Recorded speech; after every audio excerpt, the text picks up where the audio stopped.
Assalamualaikum warahmatullahi wabarakatuh. Bertemu dengan saya lagi, Sutarni SPM EP, staf dosen Agribis Pangan S1 Terapan Politeknik Negeri Lampung. Dalam kesempatan ini saya akan menyampaikan mengenai pendahuluan mata kuliah Ekonomi Sumber Daya Pertanian. Konsep ekonomi atau ilmu ekonomi sumber daya. Ilmu ekonomi adalah ilmu yang mempelajari tentang sebagaimana tingkah laku manusia secara perorangan maupun sebagai masyarakat berusaha memenuhi kebutuhan relatif yang tidak terbatas dari berbagai sumber daya maupun alat pemuas kebutuhan yang sifatnya terbatas ketersediaannya. Definisi sumber daya alam. Sumber daya alam adalah suatu sumber daya yang terbentuk karena kekuatan alamiah, misalnya tanah, air, dan perairan, udara dan ruang, mineral tentang alam, panas bumi dan gas bumi, angin, pasang surut, air laut. Kemudian menurut Sukamto, Rekso di Projo, yang atas tadi menurut Daryanto, sumber daya alam adalah sesuatu yang berguna dan mempunyai nilai di dalam kondisi di mana kita menemukannya. Sumber daya alam meliputi semua yang terdapat di bumi, baik hidup maupun benda mati yang berguna bagi manusia. Terbatas jumlahnya dan penggunaannya memenuhi kriteria teknologi, ekonomi, sosial, dan budaya. Lingkungan dan ekonomi lingkungan. Lingkungan dapat diartikan sebagai kombinasi fisik dan kelembagaan. Kondisi fisik mencakup keadaan sumber daya alam seperti tanah, air, energi, surya, udara, mineral, serta flora dan fauna yang tumbuh di atas tanah maupun di dalam lautan. Sedangkan kelembagaan dari lingkungan adalah ciptaan manusia seperti bagaimana menggunakan lingkungan fisik itu, meliputi pula apa yang dianggap orang sebagai sesuatu yang bernilai tinggi dalam penggunaan sumber daya alam, organisasinya, prosedurnya, serta peraturan dalam penggunaan sumber daya alam untuk mengkombinasikan barang dan jasa. Ekonomi lingkungan adalah sebagai studi tentang dampak yang tidak diinginkan atau tidak diketahui dari adanya suatu pilihan tentang penggunaan sumber daya alam. Pilihan untuk pengambilan keputusan tersebut, misalnya, antara keperluan yang tidak ada habisnya untuk menyediakan kebutuhan pangan dan keperluan untuk memelihara, melestarikan, dan menciptakan suatu kualitas kehidupan tertentu. Sumber daya alam, menurut pandangan konservatif Malthusianisme, dia menyampaikan bahwa dalam Principle of Population 1879, daya dukung sumber daya alam tidak dapat mengimbangi pertumbuhan penduduk yang cenderung eksponensial. Produktivitas sumber daya alam akan menyebabkan diminishing return dan mendorong input per kapita akan mengalami kecenderungan menurun. Pada gilirannya, standar hidup masyarakat akan menurun sampai level subsisten. Reproduksi manusia menurun dan tercapai keseimbangan. Nah, ini di sini menurut pandangan Malthus ini ya, bahwa sumber daya alam itu pertumbuhannya lebih lambat atau justru pertumbuhan penduduk itu lebih tinggi dibandingkan dengan daya dukung sumber daya alam tersebut. Tuh, jadi untuk memenuhinya akhirnya kan cenderung ada persoalan.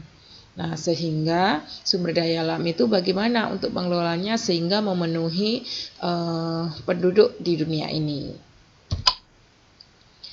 Sumber daya alam menurut pandangan Ricardianisme, yaitu pandangan dia lebih banyak ke eksploitatif, yaitu sumber daya alam dianggap sebagai mesin pertumbuhan, engine of growth. Ini akan menyebabkan transformasi man-made capital mengacu kepada produktivitas. Keterbatasan suplai sumber daya alam akan mendorong substitusi dengan cara intensifikasi dan ekstensifikasi dan daur ulang. Contoh di pertanian itu sumber daya alam, sumber daya tanah itu cenderung terbatas sehingga masyarakat pertanian banyak memberikan solusi-solusi untuk melakukan intensifikasi dalam pertanian.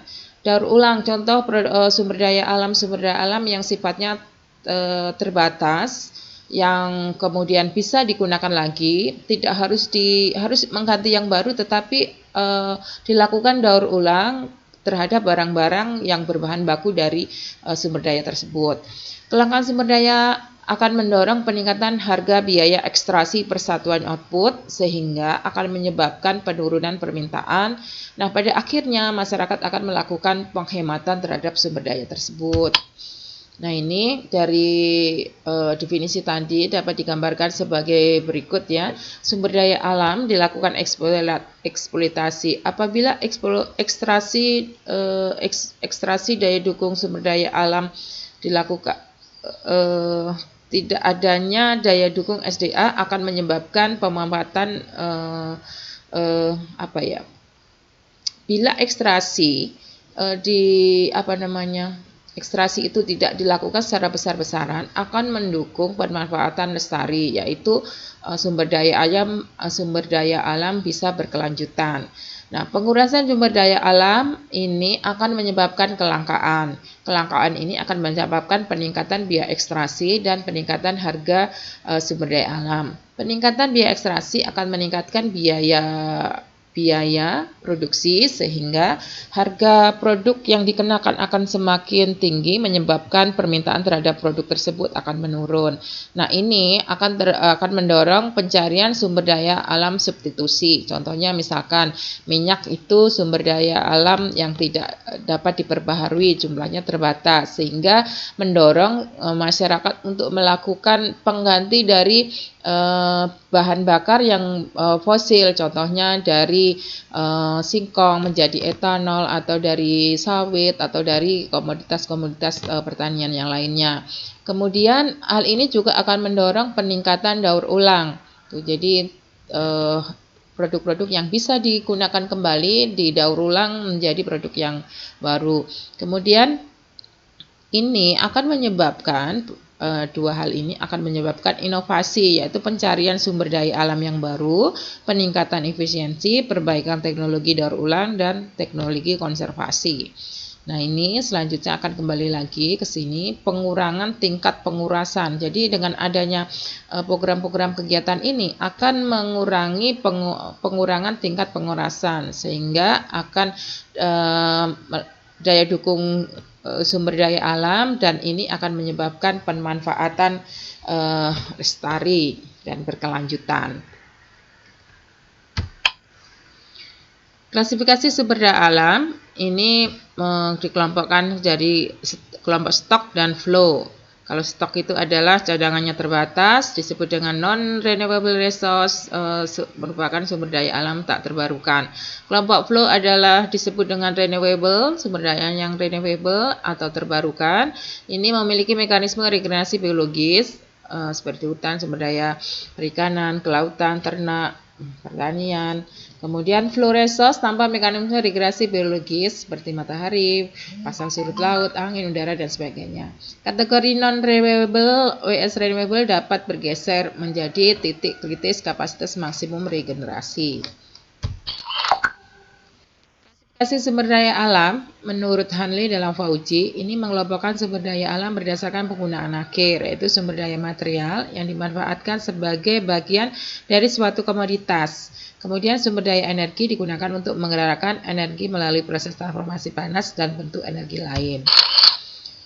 Nah, ini klasifikasi sumber daya alam ada dua, skala waktu pertumbuhan dan kegunaan akhir. Skala waktu pertumbuhan dikelompokkan jadi stok dan flow. Ini adalah kategori yang habis dan dapat didaur ulang, kemudian memiliki titik yang flow, memiliki titik kritis dan tidak memiliki titik kritis. Untuk sumber daya material ada material non-metalik dan material metalik. Untuk sumber daya energi itu ada sumber daya energi. Tipologi kelangkaan berdasarkan kesediaan dan biaya ekstraksi. Nah, ini jadi ada dua pakar yang menyampaikan, yaitu Malthus dan Ricardian. Stok sumber daya alam yang terbatas, menurut Malthus, konsep stok dan flow tidak meningkat sepanjang waktu dan meningkat sepanjang waktu. Kalau flow meningkat sepanjang waktu dan stok tidak meningkat sepanjang waktu.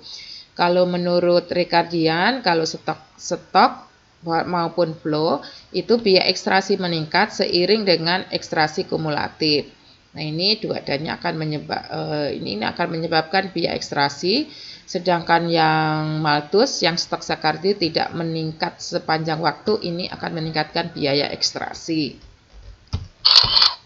Menurut ini penjabaran yang dari Bakan tadi ya, nanti bisa dibaca. Menurut Malthusian Stock Scarcity, kelangkaan yang terjadi jika stok sumber daya alam dianggap tetap atau terbatas dan biaya ekstraksi per unit pada setiap periode tidak bervariasi terhadap laju ekstraksi pada periode tersebut. Kalau menurut Flow Scarcity, kelangkaan sumber daya alam yang terjadi akibat interaksi antara stok yang terbatas dan biaya ekstraksi per unit yang meningkat seiring dengan laju ekstraksi pada setiap periode. Kalau stok itu tidak meningkat ya, ini ya titik kuncinya di sini. Per unit setiap periode tidak bervariasi. Kalau ini biaya ekstraksi per unit yang meningkat, gitu ya. Kalau menurut Ricardian, tipe kelangkaan kalau stok scarcity, tipe kelangkaan yang terjadi jika stok sumber daya alam yang dianggap tidak terbatas berinteraksi dengan biaya ekstraksi yang meningkat seiring dengan ekstraksi kumulatif. Kalau yang flow, tipe kelangkaan terjadi jika stok sumber daya alam dianggap tidak terbatas, namun biaya ekstraksi tergantung pada laju ekstraksi pada periode tertentu dan jika ekstraksi kumulatifnya sampai periode akhir ekstraksi. Jadi laju tergantung dari laju ekstraksi. Kalau di sini ini meningkat, biaya ekstraksinya meningkat. Di sini tergantung pada laju ekstraksi. Kalau biaya ekstraksinya meningkat, namun biaya ekstraksi tergantung pada laju ekstraksi per periode. Terkaitan SDA dengan ekonomi, sumber daya alam merupakan faktor produksi atau input dalam kegiatan ekonomi. Ini menurut Adam Smith sudah disampaikan bahwa salah satu faktor produksi itu adalah sumber daya ya.